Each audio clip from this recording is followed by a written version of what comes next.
Header সেটিংয়ের পরে যে অপশনটি আছে সেটি হচ্ছে আর্কাইভ সেটিং। প্রথমে আমরা একটু বুঝি যে আসলে হোয়াট ইজ আর্কাইভ। তো আপনারা মোটামুটি অনেকেই হয়তো জানেন যে আর্কাইভ জিনিসটা কি।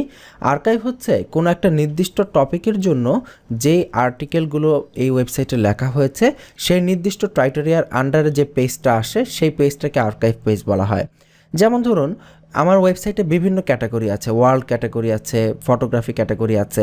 তো এখন আমি যদি ওয়ার্ল্ড ক্যাটাগরির পোস্টগুলো দেখতে চাই তাহলে আমি এখানে ওয়ার্ল্ডের উপর ক্লিক করব। তাহলে এই ওয়ার্ল্ড ক্যাটাগরির শুধুমাত্র যে পোস্টগুলো আছে সেই পোস্টগুলো এখানে চলে আসবে, শুধুমাত্র সেই পোস্টগুলো, সেটা ছাড়া অন্য কোনো পোস্ট এখানে আসবে না। আবার ধরেন এখানে একটা পোস্ট আমরা দেখতে পাচ্ছি যেটা দুইটা ক্যাটাগরিতে আছে, ওয়ার্ল্ডেও আছে আবার মেকআপ অ্যান্ড স্কিন কেয়ারও আছে। তো আমরা যদি এটা রাইট ক্লিক করে ওপেন করি তাহলে এটা ওপেন হবে কি, এই যে ফ্যাশন ক্যাটাগরি, ফ্যাশনের আন্ডারে সাব ক্যাটাগরি হচ্ছে মেকআপ স্কিন কেয়ার। তার মানে এটা হচ্ছে এই সাব ক্যাটাগরির আর্কাইভ। অর্থাৎ এখানে এই সাব ক্যাটাগরির এই আর্কাইভটা ছাড়া অন্য কোনো পোস্ট এখানে আসবে না। তো এই আর্কাইভটা শুধুমাত্র ক্যাটাগরি না, লেখা টাইম ভিত্তিক হতে পারে। যেমন ধরেন অমুক একটা মাসের আর্কাইভ আমরা দেখতে চাই যে অমুক ডেটে অমুক মাসে, ধরেন নিউজ পেপার সাইটগুলোতে কী হয় যে প্রতিদিনই কিন্তু নিউজ আসে। তো এখানে মনে করেন আমি দেখতে চাচ্ছি 1 বছর আগে জানুয়ারি মাসের। তো 1 বছর আগে জানুয়ারি মাসের আর্কাইভটা যদি আমরা চুজ করে দেই তাহলে শুধুমাত্র ওই জানুয়ারি মাসের যে আর্টিকেলগুলো আছে সেই আর্টিকেলগুলো এখানে দেখা যাবে। তো যেই নিউজ পেপার সাইটে এরকম ফিচারগুলো আপনারা দেখেন বা আমাদের আইটি বাড়িতেও দেখবেন সবার শেষে গেলে এরকম ফিচার আছে, মাসভিত্তিক লেখাগুলো পড়া যায় আমাদের বর্তমান ডিজাইন অনুযায়ী। তো এগুলোকে বলা হয় আর্কাইভ। আর্কাইভ এরকম ক্যাটাগরি বেসড হতে পারে, টাইম বেসড হতে পারে, আবার অথর বেসড হতে পারে, যে শুধুমাত্র অমুক অথরের কোন কোন লেখা আছে সেগুলো পড়ি। তো অমুক অথরের নামের উপর ক্লিক করলে ওই অমুক অথরের লেখাগুলো একটা পেজে ওপেন হয়। তো এই আর্কাইভ পেজের বিভিন্ন সেটিং আমরা এই আর্কাইভ সেটিং থেকে চেঞ্জ করতে পারবো। তো প্রথমেই যে অপশনটি আছে সেটি হচ্ছে show social buttons, social button প্রদর্শন করা। এটা আচ্ছা ওপেন করে দিয়ে এখানে অফ ছিল, এটাকে এনাবল করে দিলাম, সেভ চেঞ্জেস দিলাম। এবার একটু আর্কাইভ পেজটা রিফ্রেশ দিয়ে দেখি কি চেঞ্জ হয়। এই যে দেখুন প্রতিটা পোস্টের নিচে সোশ্যাল বাটন চলে এসেছে, আগে কিন্তু এটা ছিল না। তো এখানে এটা প্রদর্শিত হচ্ছে। কিন্তু এই সোশ্যাল বাটনটা কিন্তু শুধুমাত্র আর্কাইভ রিলেটেড যে পেজগুলো আছে সেই পেজ ছাড়া কিন্তু অন্য কোথাও আসবে না। যেমন দেখুন আমাদের হোম পেজে কোনো পোস্টার নিচে কিন্তু সেরকম কোনো বাটন আসে নাই। এটা শুধুমাত্র আর্কাইভ যে পেজগুলো আছে সেই পেজগুলো, সেটা যে কোনো আর্কাইভ হতে পারে, ক্যাটাগরি আর্কাইভ হতে পারে, টাইম আর্কাইভ হতে পারে, অথর আর্কাইভ হতে পারে। তো এরপরে যে সেটিংটা আছে আমরা দেখি, এটা হচ্ছে এক্সার্প লেন্থ। আচ্ছা আর্কাইভে যে পোস্টগুলো প্রদর্শিত হয় সেটার এই যে এক্সার্প, অর্থাৎ এখানে কতগুলো ওয়ার্ড প্রদর্শিত হবে সেইটা আমরা এখান থেকে চেঞ্জ করতে পারি। তো এখানে ধরেন 50টা আছে, তো আমরা এখানে 5টা করে দিই, সেভ চেঞ্জ দিই, দিয়ে আমরা রিফ্রেশ করি। এই যে আর্কাইভ পেজে এটা 5টা হয়ে গেছে, কিন্তু অন্য কোনো পেজে কিন্তু সেটা হবে না। আমি যদি হোম পেজটাকে রিফ্রেশ করি দেখুন হোম পেজে কিন্তু এটা চেঞ্জ হয় নাই, হোম পেজে যা ছিল তাই আছে, শুধুমাত্র আর্কাইভ পেজগুলোতে চেঞ্জ হবে। শুধুমাত্র এই আর্কাইভই না, আমরা যদি অন্য কোনো ক্যাটাগরি এখান থেকে ওপেন করতে চাই, মনে করুন এখানে পোস্টগুলোতে দেখি কী কী ক্যাটাগরি আছে। ধরুন এই পোস্টটা আমি ওপেন করি, দেখি এই পোস্টটা অন্য কোনো ক্যাটাগরির আন্ডার আছে কিনা। অর্থাৎ আমরা চাচ্ছি একটা ক্যাটাগরি অন্য একটা ক্যাটাগরি ওপেন করতে। এই যে দেখুন ওয়ার্ল্ডের আন্ডারে এখানে ভিডিও নামে একটা ক্যাটাগরি আছে, তো আমরা ভিডিও ক্যাটাগরিতে যাই। এই যে দেখুন ভিডিও ক্যাটাগরিতেও যে পোস্টগুলো আছে সেখানেও এই এক্সার্প্ট মাত্র 5টা ওয়ার্ডের। আপনি যে কোনো ক্যাটাগরি ওপেন করেন না কেন সেখানেই এক্সার্প্ট 5টা ওয়ার্ডের দেখতে পাবেন। তো এখান থেকে আমরা এটাকে আবার পুনরায় বাড়িয়ে 50 করে দিচ্ছি। এরপর হচ্ছে রিভিউ স্কোর, ক্যাটাগরি পেজগুলোতে রিভিউ স্কোর দেখাবে কি না, অর্থাৎ আর্কাইভ পেজগুলোতে। তো আমরা এখনও রিভিউ দেখি নাই যে আসলে কিভাবে রিভিউ পোস্ট করতে হয়। রিভিউ পোস্ট করার সিস্টেমগুলো আমরা সামনে ইনশাল্লাহ দেখব, যে পোস্ট সেকশন থেকে আমরা রিভিউ কিভাবে অ্যাড করতে পারি পোস্টের ভেতরে। ওকে, এরপরে অথর মেটা। আচ্ছা এই যে আর্কাইভ পেজ আছে এখানে কিন্তু অথরের কোনো ইনফরমেশন নেই। দেখেন এই পোস্টটা কে করেছে সেই অথরের কিন্তু কোনো ইনফরমেশন নেই এই মেটা বক্সে। তো আমরা এখান থেকে যদি অথর মেটাটা দিয়ে যদি সেভ চেঞ্জেসে করি, এবার যদি রিফ্রেশ করি আমরা দেখতে পাবো যে অথরের মেটা চলে আসবে। এই যে অথর মেটা চলে এসেছে অ্যাডমিন, অর্থাৎ এখানে অ্যাডমিন পোস্ট করেছে। তো আমরা যদি অ্যাডমিনের আর্কাইভ দেখতে চাই তাহলে অ্যাডমিনের উপর ক্লিক করব, তাহলে আবার অ্যাডমিনের আর্কাইভ চলে আসবে, যে এই অ্যাডমিন যে পোস্টগুলো করেছে সেই পোস্টগুলো দেখা যাবে। তো আচ্ছা এখানে দেখেন আরও অনেক মেটা রয়েছে অথর মেটার সাথে, ডেট মেটা, তারপরে ক্যাটাগরি মেটা, এখানে কমেন্ট মেটা, ভিউ মেটা, কতবার ভিউ হয়েছে সেটা। তো আমরা এখান থেকে যদি এগুলোকে চেঞ্জ করে দিই, মনে করেন ক্যাটাগরি মেটা বাদ দিলাম, এখান থেকে ডেট মেটা বাদ দিলাম, ভিউ মেটা বাদ দিলাম, দিয়ে সেভ চেঞ্জেসে দিই, রিফ্রেশ করি। দেখুন এই যে এখান থেকে এই মেটাগুলো চলে গেছে, যেগুলো আমরা বাদ দিয়ে দিচ্ছি। তো এইভাবে আমরা এখানে অপশন নিয়ে আসতে পারি বা ডিসেবল করতে পারি। এরপরে ডিফল্ট লেআউট সেটিং, আমাদের যে আর্কাইভ পেজগুলো, সেই আর্কাইভ পেজে যে ডিজাইনটা, সেই ডিজাইনের ডিফল্ট লেআউটটা কেমন হবে। ডিফল্ট লেআউটটা এখান থেকে এমন থাকবে। আমরা যদি চেঞ্জ করে দিই এখান থেকে লেআউট, তাহলে বাই ডিফল্ট যে লেআউট আছে সেই লেআউটটা চেঞ্জ হয়ে যাবে। যেমন আমি যদি এখান থেকে এই লেআউটটা চুজ করে দেই, চুজ করে যদি সেভ চেঞ্জেস দেই, এবার যদি এখানে রিফ্রেশ করি, দেখুন এখানে কিন্তু লেআউটটা চেঞ্জ হয় নাই, তাই না? এখানে আমরা ডিফল্ট লেআউটটা চেঞ্জ করে দিয়েছি, কিন্তু তারপরেও কিন্তু এখান থেকে লেআউটটা চেঞ্জ হয়নি।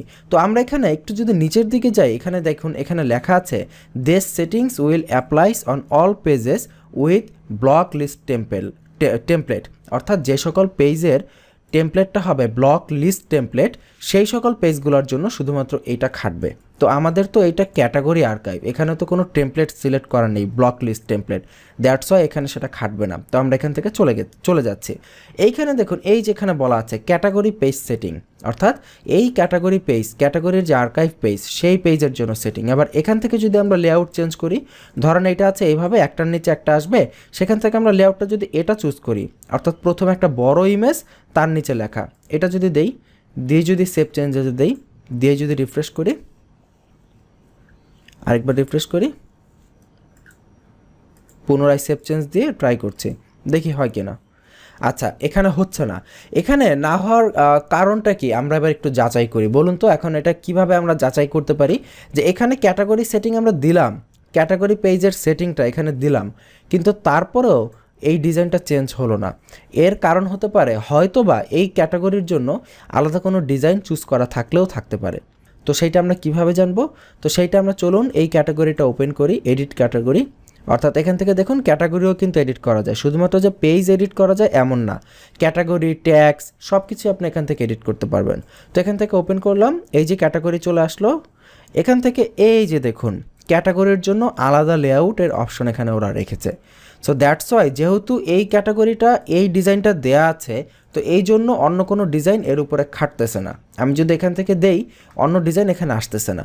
আমরা এখান থেকে যদি এই ডিজাইনটাকে চুজ করে দেই, এবার যদি এটাতে চুজ করি, চুজ করে যদি এই পেজটাকে এবার আমরা আপডেট করি, আপডেট করে যদি রিফ্রেশ করি, এবার দেখবেন ডিজাইনটা চেঞ্জ হয়ে গেছে। এই যে দেখুন এবার ফটোগুলো বড় আকারে আসতেছে, ডান পাশে ডিজাইনটা চেঞ্জ হয়েছে। আচ্ছা, এখানেও কিন্তু কোনো সাইড বার আসতেছে না, তাই না? কারণ আমরা কিন্তু এখনও কোনো উইজেট আমাদের ওয়েবসাইটের জন্য আমরা সেট আপ করি নাই। তো উইজেট যদি সেট আপ করতাম তাহলে সেই উইজেট এখানে প্রদর্শিত হতো। তো উইজেট আমরা পরে দেখব। এবার আমরা এই যে ক্যাটাগরি এডিটে আসলাম না, দেখুন ক্যাটাগরি, এক একটা ক্যাটাগরি কিভাবে প্রদর্শিত হবে সেটার জন্য কত অপশন এখানে দেওয়া আছে। প্রথমত সেই ক্যাটাগরির নেম, এটা তো আমরা সবাই দেখেছি, ওয়ার্ড। এরপর হচ্ছে স্ল্যাগ, অর্থাৎ ক্যাটাগরির লিঙ্ক, এই যে ক্যাটাগরি স্ল্যাশ ওয়ার্ড, এইখানে কি লেখা হবে সেটা হচ্ছে স্ল্যাগ।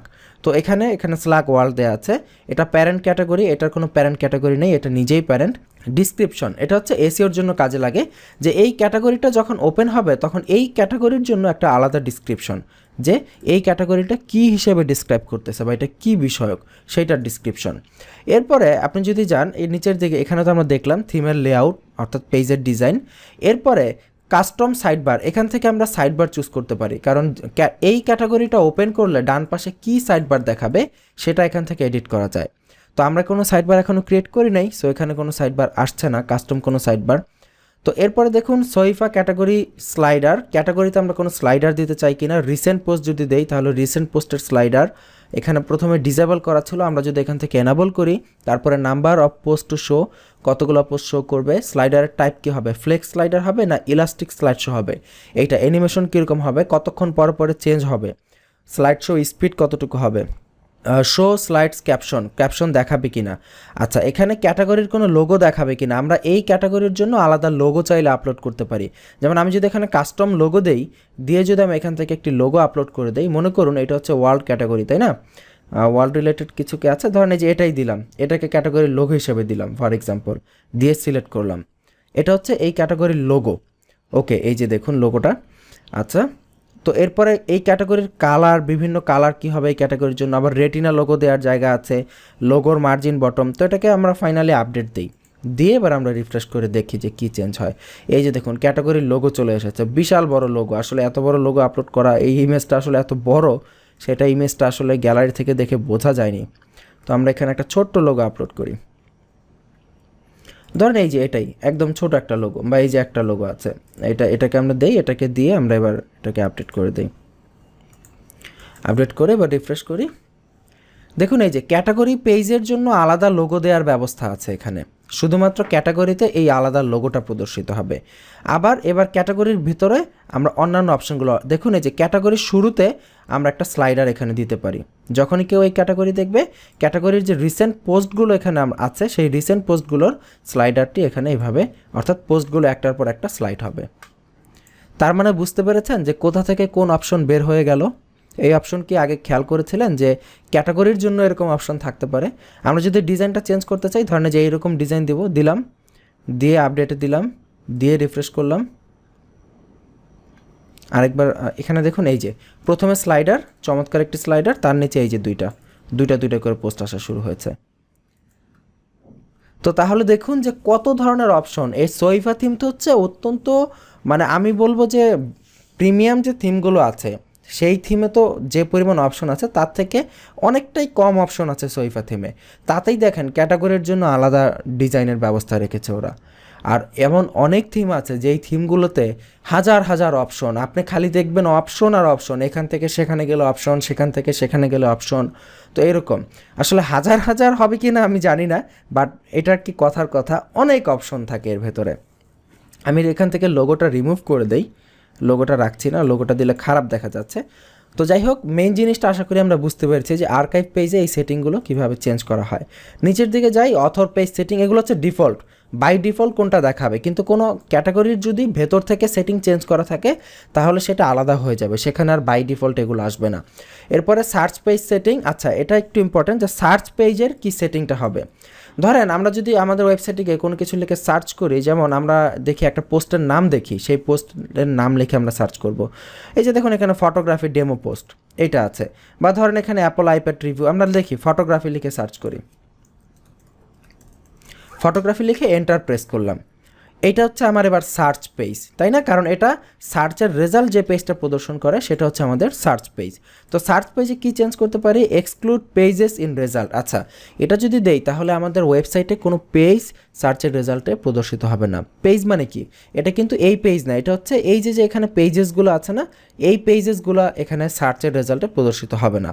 আর যদি এটা এখান থেকে দেখুন সার্চ ইন ক্যাটাগরি আইডিস, আমরা যদি কোনো সার্চ থেকে কোনো ক্যাটাগরি আইডিকে বাদ দিতে চাই তাহলে এখানে সেটা দিব। এখানে দেখুন হোয়াটের উপর মাউসের কার্সার নিলে এখানে লেখা উঠতেছে যে use -sign to execute categories. যেমন আপনি যদি চান কোনো ক্যাটাগরিতে বাদ দেবেন তাহলে মাইনাস দিয়ে সেই ক্যাটাগরির আইডিটা দিয়ে দিবেন। ক্যাটাগরির আইডি কোথায় পাবেন? যখনই কোনো ক্যাটাগরি এডিট করতে যাবেন, ধরুন এই যে এখানে আমরা ওয়ার্ল্ড ক্যাটাগরিটা এডিট করেছি, তাই না? ওয়ার্ল্ড ক্যাটাগরি তো এডিট করলে দেখবেন উপরে এই যে এখানে আইডিটা আসবে, এখানে লেখা আসবে আইডি ইকুয়াল টু 10। এটা হচ্ছে আপনার ক্যাটাগরির আইডি। তো এটা আমরা এখানে ব্যবহার করব না, এগুলো একটু কমপ্লেক্স সেটিং, এগুলো আসলে প্রয়োজন নেই। এগুলো আমরা সবাই চাই যে আমাদের সার্চ করে ওয়েবসাইট থেকে ইনফরমেশন যেন সঠিকভাবে বের হোক। আচ্ছা, এখানে দেখুন সার্চ পেজের জন্য লেআউট, সার্চ পেজ কিন্তু এডিট করা যায় না। দেখেন সার্চ পেজে কিন্তু এখানে এডিটের কোনো অপশন নেই। তো এখানে সব পেজে যে এডিট করা যাবে এমন না, কিছু কিছু পেজ এডিট করার অপশন থাকবে, আবার কিছু টাইপের পেজ এডিট করার অপশন নাও থাকতে পারে। তো আমরা যদি এখান থেকে এটা ডিফল্ট লেআউট চেঞ্জ করতে চাই, ধরেন এটাকে এরকম লেআউট দিব, বড় করে ইমেজটা আসবে, সেভ চেঞ্জেস, নাও রিফ্রেশ। এই যে দেখুন সার্চ পেজের যে লেআউটটা ছিল সেই লেআউটটা এবার চেঞ্জ হয়েছে, ছবিটা আগের থেকে বড় হয়ে এসেছে। তো এইভাবে আমরা চেঞ্জ করতে পারি যে বিভিন্ন সেটিংগুলো। এখানে একটি কথা বলে নিচ্ছি যে আসলে আপনাদেরকে শেখাতে গিয়ে হয়তো কথার তালে তালে বা বিভিন্ন কারণে হয়তো দেখা গেছে কোনো একটা কথা আমি ওলটপালট বলে ফেলেছি, এরকম হতেই পারে, কারণ আপনাদের সাথে কন্টিনিউয়াসলি কথা বলে যেতে হচ্ছে এগুলো শেখানোর জন্য। তো এত কথা বলতে গেলে কিছু বিষয় ভুল ভ্রান্তি হতেই পারে, কারণ আমিও মানুষ, আমারও ভুল হয়। আর আমি কখনোই বলি না যে আমি একদম সুপার, একদম এই ব্যাপারে সব জানতা, আমি একদম সব জানি। আমার যদি কোনো ভুলভ্রান্তি হয়, আপনারা প্র্যাকটিস করতে গিয়ে যদি দেখেন আমার কোনো ভুলভ্রান্তি ধরা পড়েছে, তাহলে সেইটা অনুগ্রহ করে নিজ দায়িত্বে ক্ষমা করবেন আমাকে। আর আমাকে অবশ্যই সেটা জানাবেন যে ভাইজান আপনি এই বিষয়টা এখানে এইভাবে বলেছিলেন কিন্তু সেটা ভুল হয়েছে। আমাদের যে স্টুডেন্ট হেল্পলাইন ইমেল অ্যাড্রেস আছে সেখানে মেল করে বিষয়টা আমাকে অবহিত করবেন, কারণ আমিও চাই আমার ভুলভ্রান্তিগুলো সংশোধন করতে। কারণ ভুল হতেই পারে, স্বাভাবিক ব্যাপার, কারণ এক একটা থিমে প্রচুর অপশন থাকে। একজন মানুষের পক্ষে এটা সত্যিই দুষ্কর ব্যাপার, একদম 100% অপশন সেটা একদম জানা এবং সেগুলো প্র্যাকটিস করা। তবে চেষ্টা করতে হবে যে আপনারা চেষ্টা করবেন যে মিনিমাম 70-80 বা 90% অপশনগুলো দেখতে। কিছু কিছু অপশন থাকবে যেগুলো হয়তো আপনি বুঝবেন না এবং সেগুলো ম্যাক্সিমাম টাইম কাজেও লাগবে না, এরকম অপশনও থাকে প্রচুর। তো যাই হোক, এই ছিল আজকের পর্ব। আমরা দেখলাম আর্কাইভ সেটিং, নেক্সটের পর্বে আছে পোস্ট সেটিং, তারপর অন্যান্য আরও বিভিন্ন সেটিং এখানে আছে, প্রচুর অপশন আছে। আমরা কিন্তু এই যে সহিফা থিমে এই বিষয়গুলো আপনাদেরকে দেখাচ্ছি, তার মানে কিন্তু এই না যে এটা শুধুমাত্র সহিফা থিমের জন্যই প্রযোজ্য। এই অপশনগুলো কিন্তু ম্যাক্সিমাম থিমেই দেখবেন এইভাবে এরকম বিভিন্ন অপশন আসতেছে, হয়তো ডিজাইনটা একটু ভিন্ন, এখানে বাটনের ডিজাইন একরকম, ওইখানে হয়তো বাটনের ডিজাইন আরেক রকম, এখানে এইটার ডিজাইন এই ফ্রেমওয়ার্কটার ডিজাইন একরকম, ওইখানে হয়তো ওইটার ডিজাইন আরেক রকম, কিন্তু এই অপশনগুলো ব্যবহার করার পদ্ধতি কিন্তু প্রায় ম্যাক্সিমাম থিমেই অলমোস্ট একই রকম। সো এই বিষয়টা আমরা সহিফাটা অত্যন্ত বিস্তারিতভাবে আপনাদেরকে দেখাচ্ছি, যাতে করে আপনারা পরবর্তীতে যে কোনো থিম নিজেরা খুব ভালো করে প্র্যাকটিস করতে পারেন। তো আগামী পর্বের আমন্ত্রণ জানাচ্ছি, ভালো থাকবেন, আল্লাহ হাফিজ।